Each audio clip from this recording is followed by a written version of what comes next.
इंदोरप्रमाणे मुंबई स्वच्छ का होऊ शकत नाही असा सवाल उपस्थित केला गेलाय. न्यायालयानं पालिकेला सुनावलंय.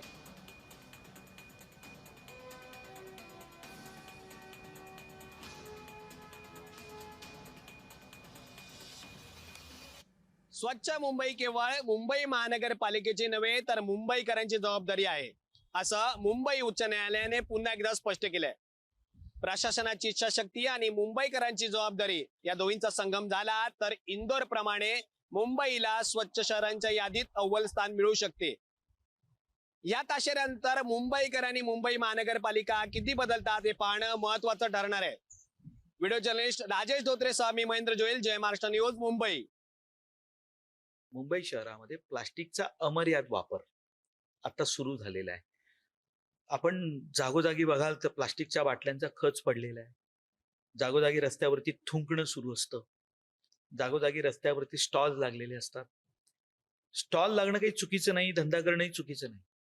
पण जर का प्रशासनाने आणि त्या माणसाने जर ठरवलं की होय, माझ्या स्टॉलच्या आजूबाजूला कुठेही कचरा पडणार नाही याची काळजी मी घेईन, आणि या मुंबई शहरातल्या प्रत्येक नागरिकाला जर असं वाटलं की हे शहर माझं आहे, या शहराने मला 2 वेळचं अन्न दिलंय, मला मान प्रतिष्ठा दिली, तर या शहराला जपणे माझं कर्तव्य आहे, तर मुंबई शहर सुद्धा हे करू शकतं. सगळ्यांच्या बजेटपेक्षा आपलं महानगरपालिकेचं बजेट घनकचऱ्यावर उलट जास्त आहे, पण त्या बजेटचा कचरा करून टाकतात. कुठलाही त्याच्यावर नीट वापर होत नाही आणि कायम या लोकांचं दुर्लक्षित होतं हे नक्की आहे. आणि मुंबई इंदोर सिटी सारखी व्हायला पाहिजे.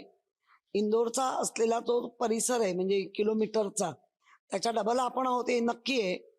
परंतु जर ठरवलंच आपण सर्वांनी मिळून तर ते होऊ शकतं.